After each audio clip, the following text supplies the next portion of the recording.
de curso de ventilación mecánica, ECMO. Recording in progress.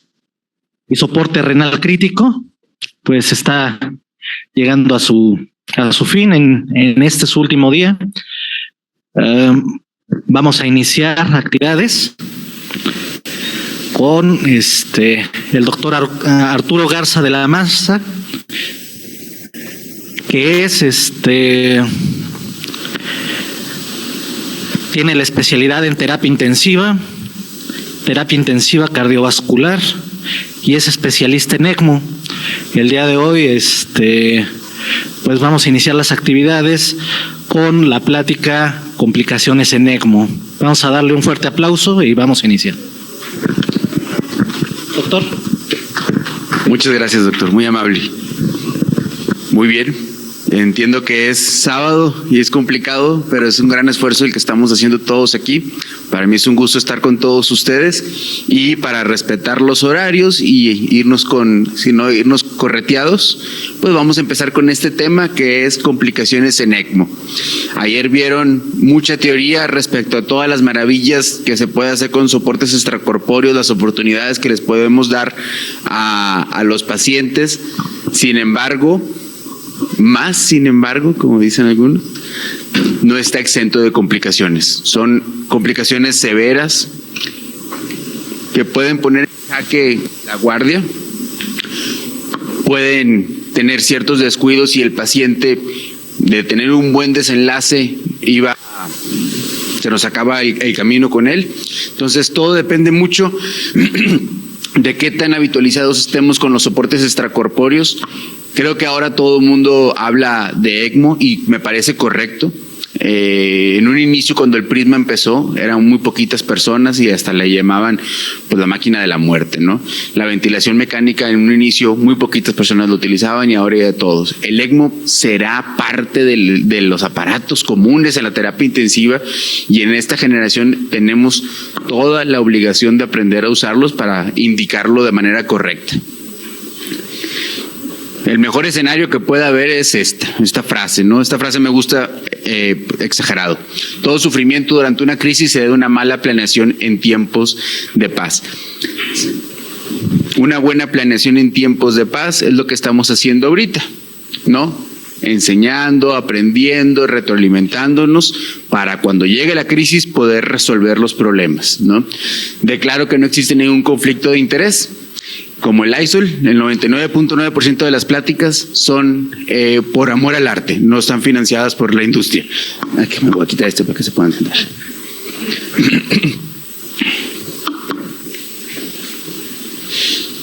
El objetivo del día de hoy de este tema, no soy muy dado a dar sesiones con gráficas, con escalas y que esto y que en un artículo en Timbuktu salió que el 0.01%, no. Lo que quiero que sea una explicación narrativa, que lo vayamos como si fuera un cuento, viendo todas las cosas que pueden suceder durante la terapia de ECMO y que se vayan empapando. No vamos a salir como ECMO especialistas, definitivamente no, pero sí vamos a sembrar semillas para que crezca más ese interés por ese tipo de soporte.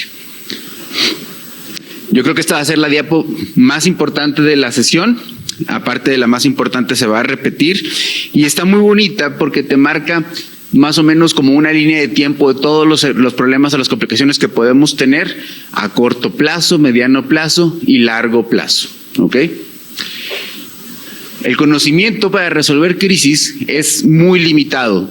Entre más extraño o menos habitualizados estemos con un dispositivo, pues sus crisis van a ser mucho más escasas o no nos vamos a dar cuenta cuando sucede. El ECMO había sido un aparato que estaba en los cuartos hospitales, en donde están todas las máquinas, que solamente lo utilizaban ciertos pediatras o neonatólogos. Las pandemias, desde influenza, fueron los gatilladores para que los especialistas e intensivistas, urgenciólogos de adultos saquen ese aparato y le empiezan a dar uso, ¿no? Y no se diga en la última pandemia de COVID. Yo creo que fue en la gráfica de la ELSO. La ELSO es la organización que regula el ECMO, como decir ACLS para RCP, ELSO para ECMO, ¿no? La gráfica de cuántos pacientes fueron canulados fue excelente. exponencial en los últimos años, ¿no? Complicaciones en soportes extracorpóreos sobran. Desde un balón de contrapulsación, yo creo que todos hemos visto un balón de contrapulsación y a lo mejor como es tan habitual, es el más antiguo, lo vamos a subestimar. Sin embargo, tiene muchas complicaciones. El ECMO creo que se gana el primer lugar de las complicaciones que puede tener y después el Impella. Estamos en tiempos donde todos nos gusta estarnos capacitando, ¿no? Y tener certificados y tener más habilidades. Nos encanta eso, ¿no? Tenemos una guardia de ECMO y nos falta la foto y que se vea aquí el dispositivo atrás y mira mamá sin manos, ¿sí? Y es muy padre, hasta que brinca la liebre, ¿no? Brinca la liebre, hay una complicación y pues se nos acabó el entusiasmo de mira mamá sin manos, especialista. ¿Por qué? Porque las complicaciones en ECMO realmente son muy, muy severas. Es decir, una guardia de ECMO, si es aburrida, es porque estamos haciendo muy bien las cosas. Si la guardia no es aburrida, es porque algo está muy mal, ¿verdad?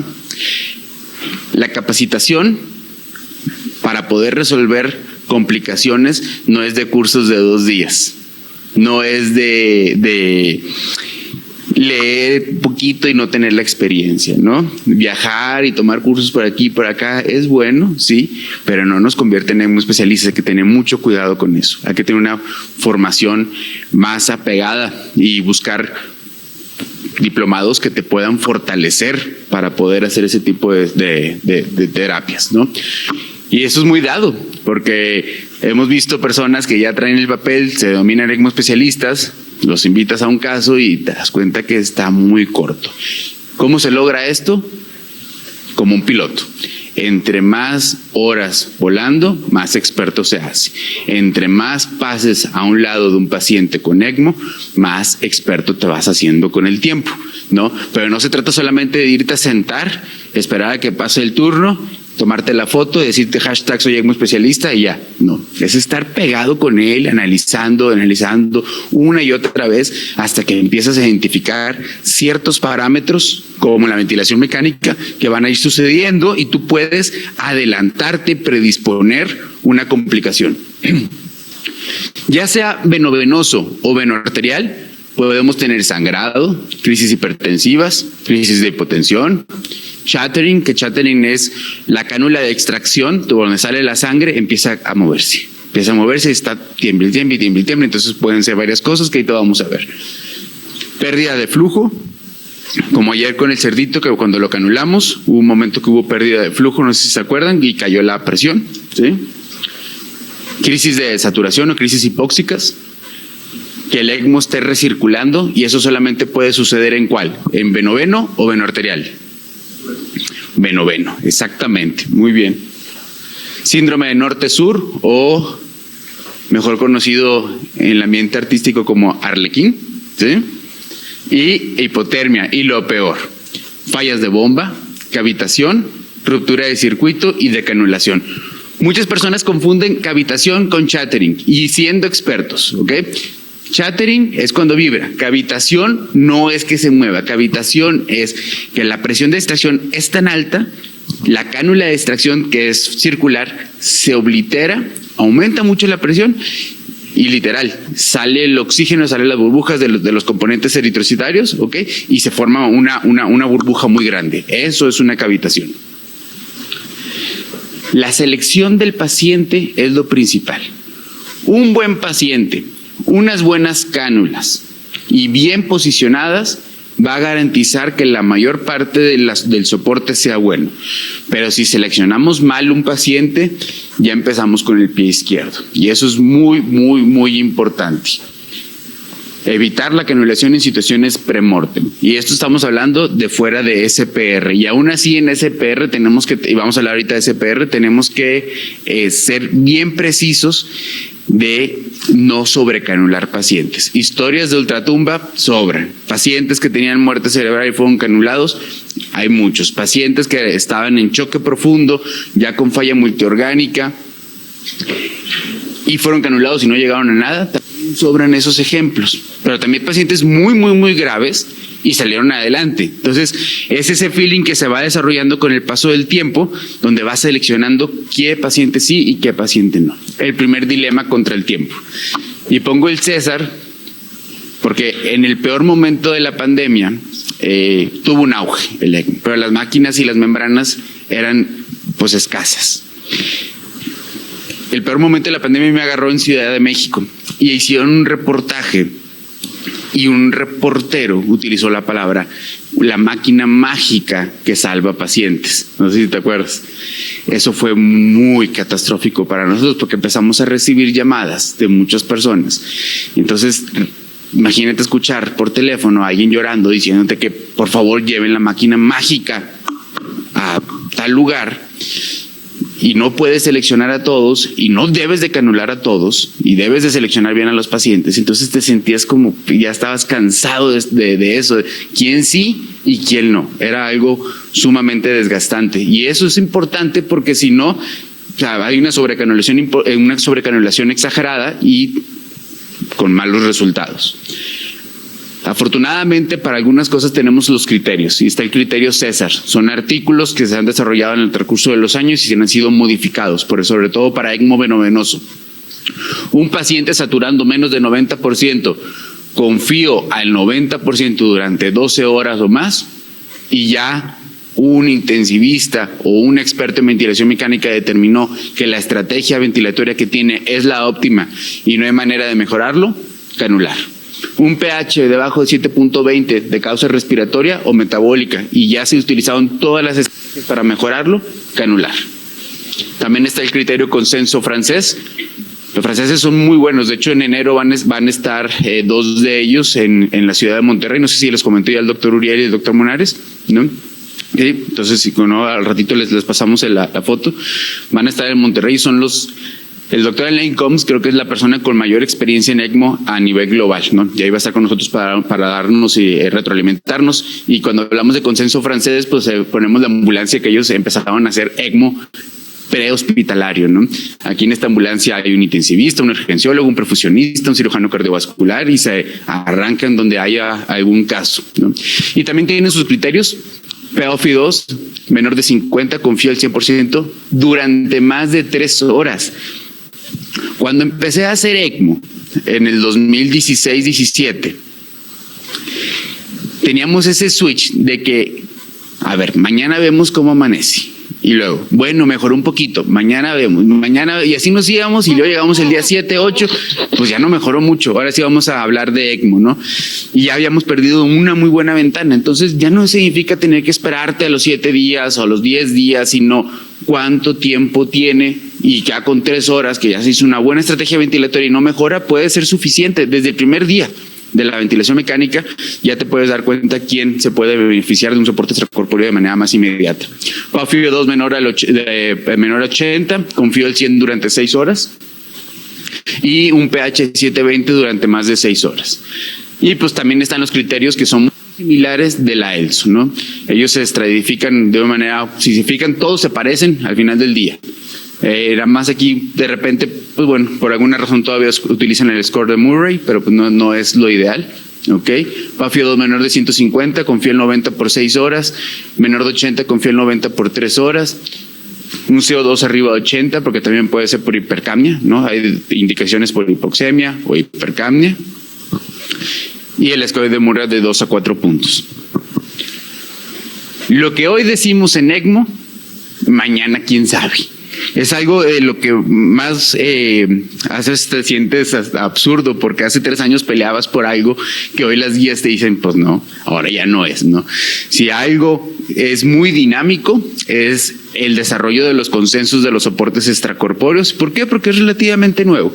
Por ejemplo, poner un paciente inmunocomprometido a un soporte extracorpóreo, ¿qué te pasa? ¿Cómo? Y ahorita al contrario, tiene oportunidad, dásela, ¿no? Si está bien controlado.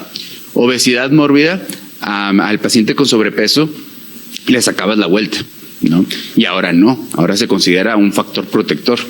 Edad avanzada, entre más pasan los años, de conocimiento de soportes extracorpóreos, pacientes con mayor edad empiezan a entrar a criterios. Ahorita vamos en los 70 años. Un paciente con 70 años que requiere ECMO, lo haces. Ayer, obesidad contraindicación. Hoy, obesidad un factor protector, ¿no? Entonces, pues bueno. Sin embargo, bueno, pues ahí los casos también pueden complicarse por otras circunstancias. Canular a un paciente con sobrepeso es realmente un reto, ¿no? El tejido que tienes que pasar, si lo quieres hacer por la técnica de Seldinger, el traslado de pacientes con sobrepeso y ECMO en un avión pequeño es un buen reto. Nos pasó de eso, ¿no? Algunas personas, yo de manera no me gusta mucho esa estrategia, pero algunos también los pronan con el ECMO, ¿no? Entonces, mover a un paciente de 110 kilos con ECMO y pronarlo, pues se vuelve un reto. Sin embargo, pues para eso estamos todos, ¿no? No queremos pacientes sencillos. Hoy, como decía gente, la gran mayoría de las contraindicaciones son relativas, cuando antes la gran mayoría de las contraindicaciones eran absolutas. Ahí cambia mucho. Pero tenemos una alerta. ¿Qué sucede? Si a alguien le quitas las restricciones, pues te vuelves menos selectivo, menos analítico y empieza la sobrecanulación de pacientes. Y se empiezan a canular pacientes que no tenían criterio, que lo único que necesitaban era un buen intensivista como ustedes que mejorara la ventilación mecánica, un buen urgenciólogo que mejorara los parámetros hemodinámicos. Eso es lo que necesitaba, ¿no? Y historias de ultratumba, los doctores somos exageradamente chismosos cuando vamos a hablar del trabajo de alguien más, ¿no? Eso es un mal que tenemos. Pero que pacientes que solamente necesitaban una reanimación con furosemide, sobra. En múltiples ocasiones me tocó valorar pacientes para canularlos a ECMO, íbamos y pues vas con ultrasonido, con esto y con el otro, y ¿sabes qué? Este paciente lo que pasa es que su trastorno de ventilación no es VQ, no es un cortocircuito, está sobrecargado por estos parámetros, esto y esto y esto. Te reanímalo y mañana vemos, todavía se ve que puede aguantar. Te das la vuelta, no llegas ni en la esquina, de repente alguien ya lo canuló. Y a los 3-4 días están celebrando una decanulación. No hay ECMO que te dure 3-4 días que no fuera requerido, ¿no? Lo que ese paciente necesitaba era de reanimarse, evitar la sobrecarga hídrica y ya. Pero sin embargo sucede, hay que ser muy cuidadoso con eso. Ni muy tarde ni muy temprano. Antes decíamos que no pase de 7 días. Ahora decimos, no importa los días, sino en qué momento se salió de protección pulmonar cuando hablamos de un ECMO venoso, ¿sí? Y ahora decimos, pues que si a lo mejor 5 o 6 días estuvo con ventilación mecánica y era un pulmón suave, ¿sí? Estuvo bien, pero se sobreinfectó y al día 9, 10 es cuando se puso un poquito más rígido y entonces ya cambiaron los parámetros de la ventilación mecánica. Decir que ese paciente ya no es candidato porque lleva 11 días de ventilación, pues le puedes quitar el beneficio a alguien que se puede recuperar, ¿no? Entonces hay que ser muy analíticos en qué momento salió de protección pulmonar. Y si salió de protección pulmonar hace más de 7 días y tiene así mucho tiempo, pero llega un equipo como un equipo que tenga la capacidad de trasplante pulmonar como el del doctor Uriel, bueno, ahí ya cambian las circunstancias, ¿no? También pueden ser canulados porque van a entrar a otro protocolo. Ni muy tarde ni muy temprano. Si pones un ECMO muy temprano, es decir, aquel paciente que no lo necesitaba, supongamos que era pura sobrecarga hídrica, ¿no? Lo conectas, le va a ir bien, pero ¿qué tal si no sabes? Una complicación en la canulación, una sobreinfección, un taponade, algo que pueda suceder, no sabes dónde, cuando abriste el paracaídas muy temprano, no sabes dónde vas a aterrizar. Muy tarde vas a aterrizar en un campo de batalla, ¿no? Poner un ECMO muy tarde va a ser un paciente muy complicado, ¿sí? Entonces va a estar muy difícil. Entonces, a tiempo, es que va muy contento. En el momento indicado, ni más ni menos, cuando lo requiere. Errores en la configuración pueden suceder. Canular un paciente en estado crítico, pues no es como poner un catéter venoso central, ¿no? Es una situación en la cual las cánulas son de 29 de French las de extracción, 25 las de retorno, son unas cánulas grandes. También hay situaciones en las que quieres canular un veno arterial y por inexperiencia termina siendo veno-veno, o por inexperiencia termina siendo arterio-arterio, ¿no? Y empieza además el ECMO circular en el mismo. Entonces eso puede tener errores en las configuraciones. Si el paciente está muy crítico, siempre decimos utiliza la canulación habitual más común, femoral y yugular en un veno venoso, femoral en un veno arterial. Configuraciones hay muchas. Eso se pueden ir modificando en el transcurso de la terapia y cómo vamos a ir rehabilitando al paciente. Si hablamos de veno arterial, que es un soporte hemodinámico, pues la sangre sale de la unión cabo-auricular inferior, viene al ECMO, hace su magia y regresa hacia la aorta, ¿no?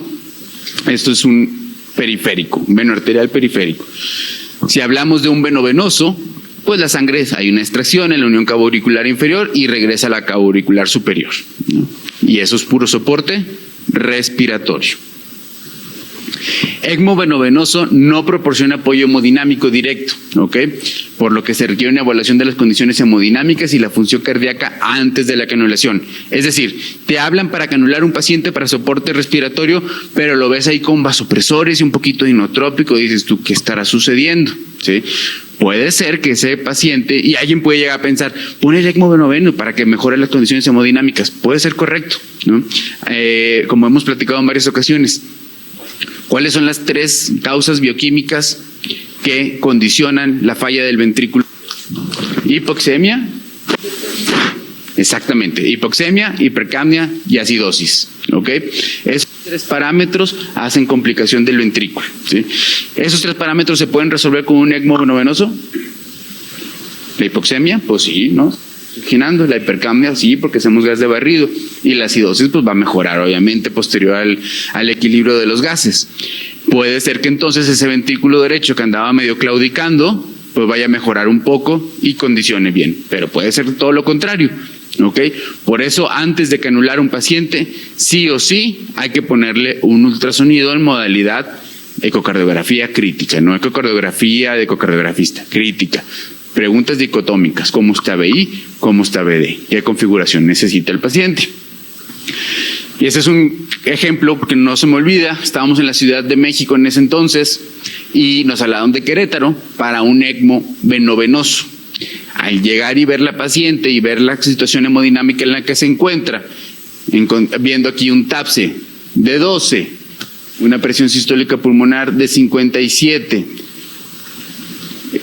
D-shape en el ventrículo izquierdo con el ventrículo derecho, o sea, altas presiones de llenado del ventrículo derecho y una presión sistólica de 57, habla que esa paciente ya tenía una hipertensión pulmonar, no era aguda, ¿no? Y algo la estaba condicionando y la estaba exacerbando, pero no significa que iba a poder aguantar nada más un venovenoso. Entonces se hizo ahí mismo la decisión de, ¿sabes qué? Se presentó como venoveno, pero tenemos que cambiarlo mejor a la idea de canularlo a veno arterial, para que le vaya mejor y para dar un soporte un soporte circulatorio.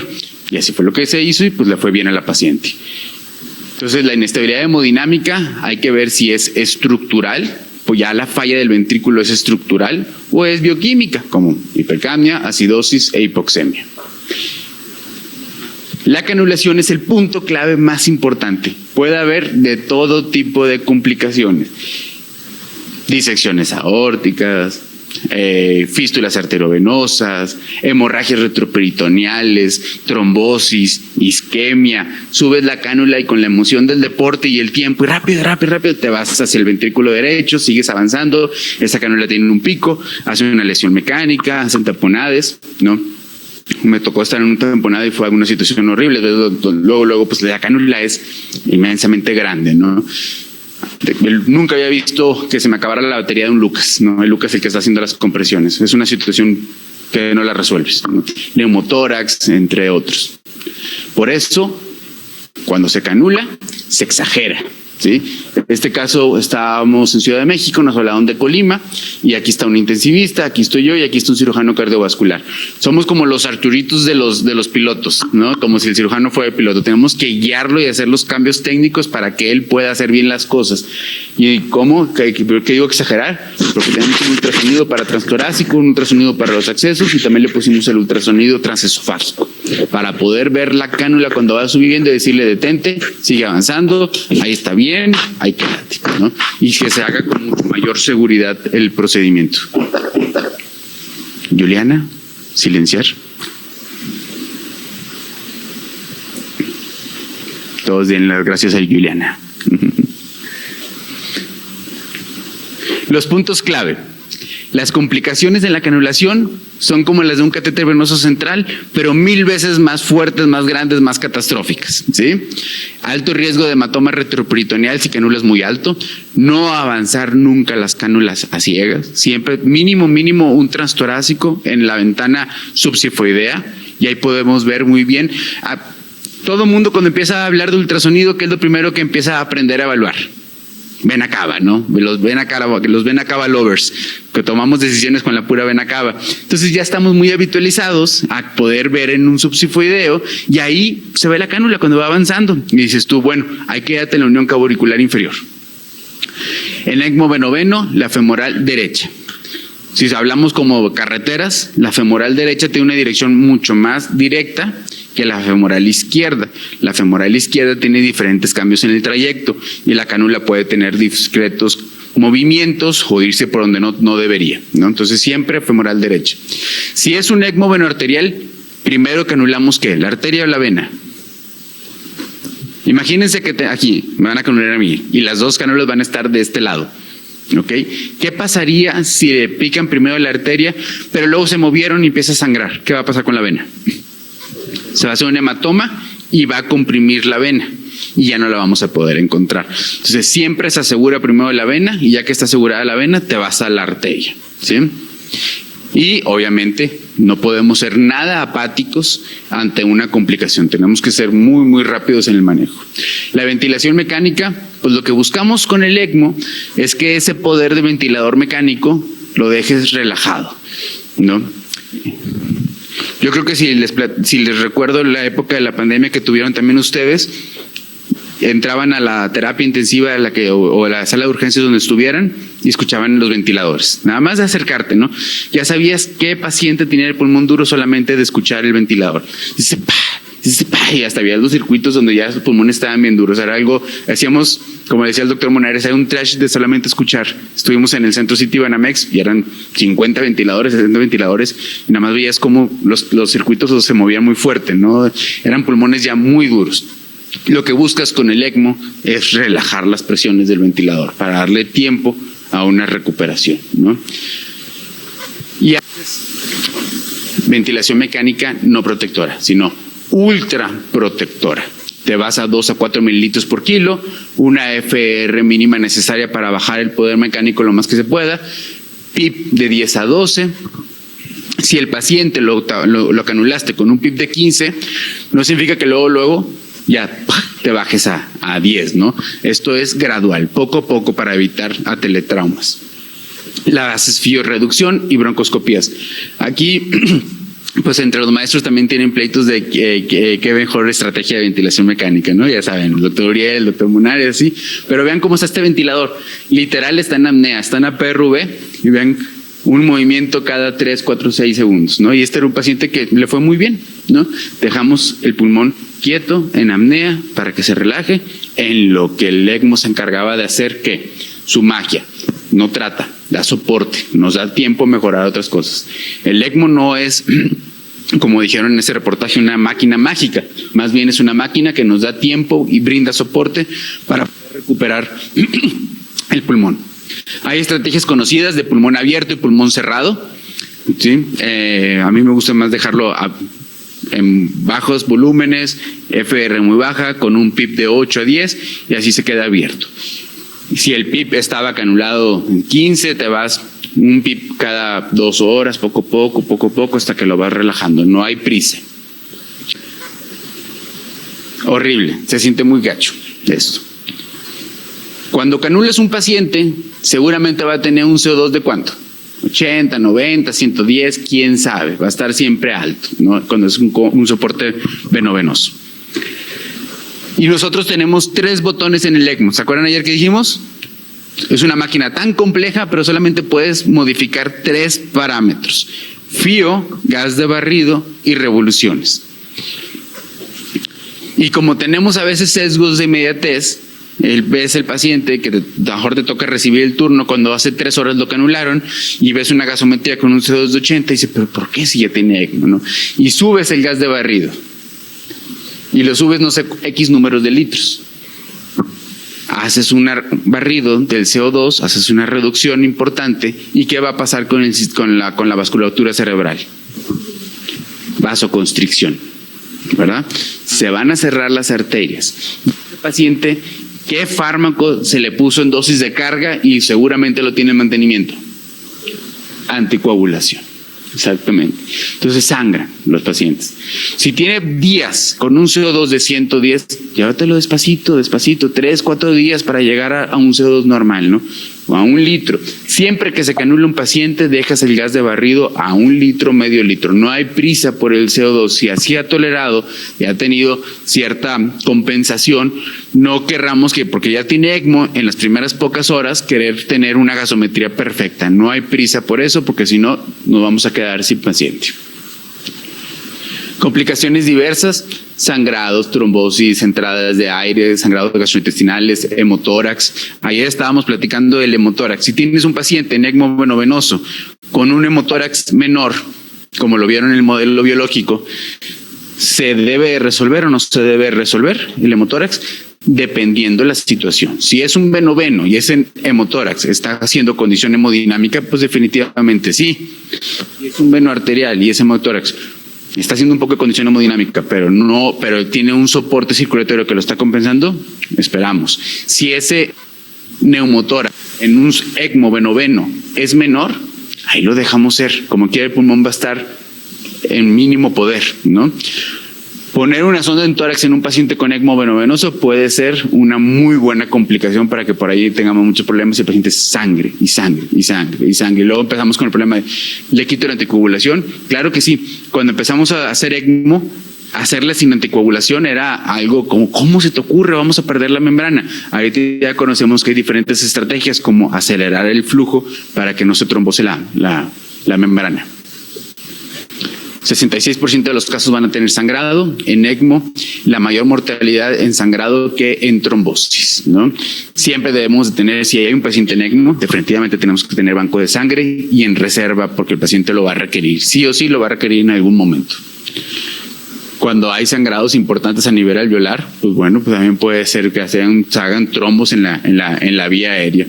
En ese caso, pues me tocó estar con el neumólogo, hizo una broncoscopía rígida. Yo nunca había visto en ese momento, hasta ese momento la conocí, dije, qué cosa tan arcaica, ¿no? El broncoscopio rígido es algo enorme, pero se necesitaba para poder sacar todo. Y como lo teníamos en ECMO, pues él se despreocupó, pudo quitar el ventilador y trabajar muy a gusto. Y mientras salían los coágulos, pues lo pusimos a hacer un armado y pues dio la forma del árbol bronquial, ¿no? Siempre en ECMO y ultrasonido por turno, cuantas veces sea necesario, hay que hacer evaluación y nunca olvidar el punto PLAPS, ¿no? Podemos tener diferentes, podemos tener hemotórax, que es muy fácil encontrarlo por el contraste espontáneo y tenerlo identificado, ¿no? La trombosis son provocadas por la exposición de la sangre a componentes biológicos del circuito. Nada es más antifisiológico que el ECMO.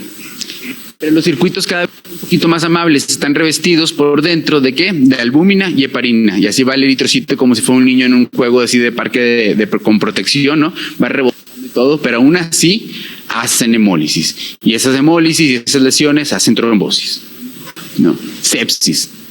Siempre es necesario un buen infectólogo en tu equipo. Un infectólogo apático que se va a poner a discutir por si ceftriaxona o meropenem o no sé qué, no, porque hay que hacer un poquito más cautelosos con la antibioterapia, estoy de acuerdo, pero dejarlo sin nada y sucede es muy peligroso. Son casos pues de alta complejidad que lo podemos llegar a perder el paciente solamente porque nos pusimos a pelear por una ceftriaxona o por un meropenem, ¿no? Siempre es muy importante tener un buen infectólogo. Allá. 55% de las complicaciones por sepsis van a ser mortales. Tenemos fallas multiorgánicas de todas las que ustedes puedan considerar. Entre ellas, la más común es la falla renal, ¿no? La falla renal y soportes extracorpóreos sucede en 6 de cada 10 casos. Entonces se vuelve ciertamente común, y entre más se va prolongando la terapia ECMO, más probabilidades tiene de que el paciente vaya a desarrollar falla renal. Entonces está el soporte extracorpóreo, va pasando el prisma ahí por un pasillo, le hace ojitos, el ECMO se enamora y en algún momento junta sus circuitos. Así se van a quedar por un ratito. Y luego ya los divorcios cuando sea necesario. No está mal poner un prisma con un ECMO, está muy bien. Lo ideal es conectarlo al mismo circuito para que no tenga tantos accesos el paciente.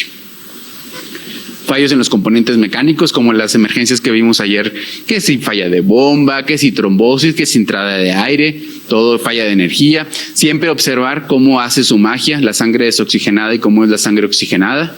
¿Okay? La escanulación periférica, tener una idea de cómo es la configuración para con eso poder predisponer que si ves alteraciones en P1, P2, P3, dónde pueda estar la falla y a dónde tienes que ir a buscar tu problema. ¿Sí? Hand crank es tu mejor amigo, ¿no? Como ya lo vimos, luego empezamos a hacer hand crank y con eso vamos a dar un soporte. Siempre tenemos que identificar dónde está nuestro hand crank cuando tengamos un ECMO. Y también tenemos hipoxia persistente, ¿no? Las crisis hipoxémicas en ECMO venovenosis. Bueno, ¿por qué está saturado? Si tiene un ECMO venovenoso, ¿qué está sucediendo? Pues bueno, primero hay que ir a ver la posición de las cánulas, que no tenga fenómeno de recirculación, y si tiene, pues hay que cambiarlas. ¿Cómo es el fenómeno de recirculación? Se juntan tanto las cánulas que la sangre oxigenada que viene del ECMO la agarra la cánula de extracción. Entonces el ECMO bien contento, bien oxigenado, pero el paciente nada, ¿sí? Entonces hay que separarlos. Puede haber disfunción de la membrana, pues hay que cambiarla y eso va a entregar el aumento de O2. Complicación pulmonar, resolver una complicación como el neumotórax, en caso de que sí sea y haga una crisis hipoxémica. Si no, aumentamos el flujo. Si hay hipoxemia persistente, aumentamos la entrega de hemoglobina, como lo mencionó ya el doctor Uriel, se transfunde.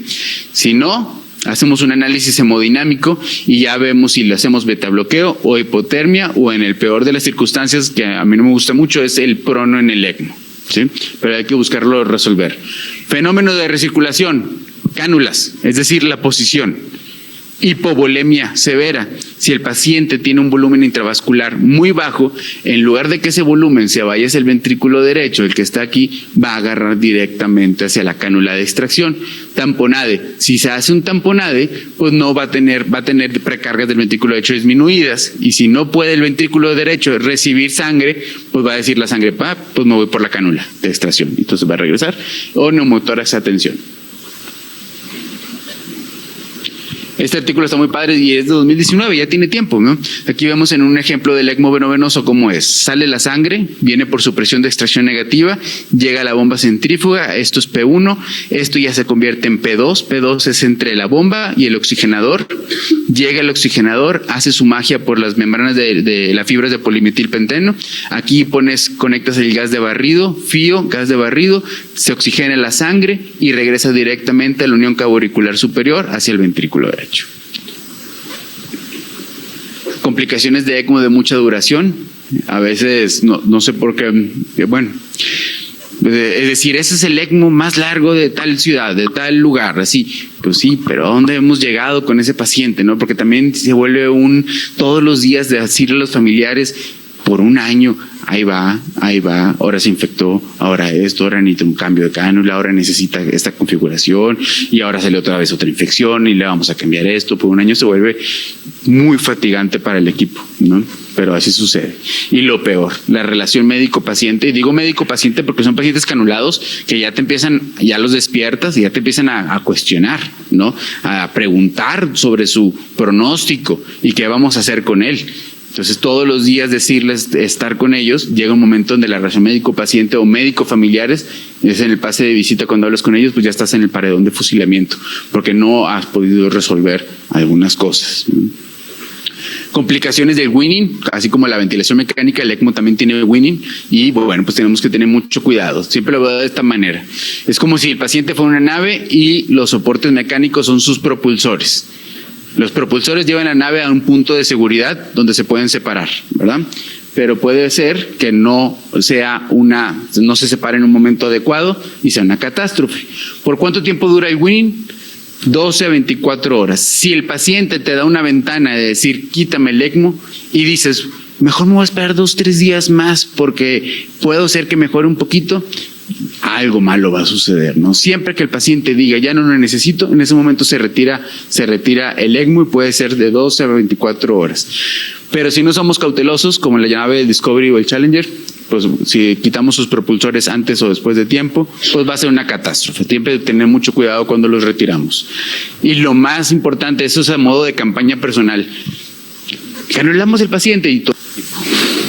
Ya canulamos el paciente y la foto de todo el equipo. Y el paciente ya sin el ECMO, que le vaya bien, ¿no? Se queda con el de guardia y ya le pierdes ese feeling, ese interés.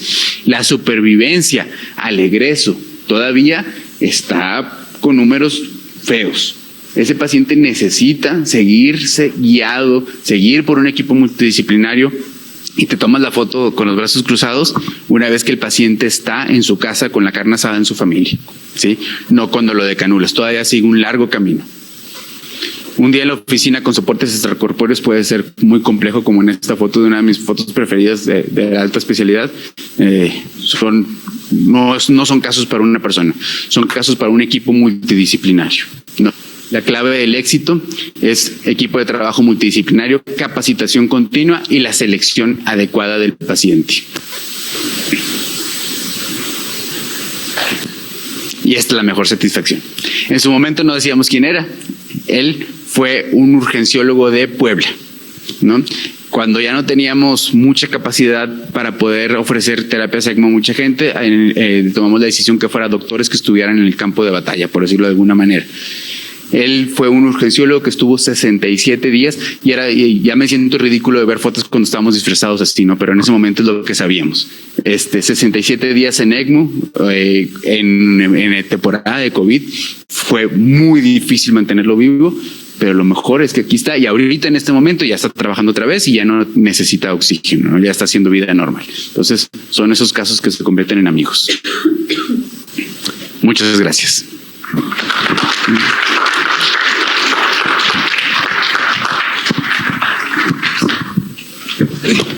Queremos agradecer al doctor Garza por su excelente participación. Doctor.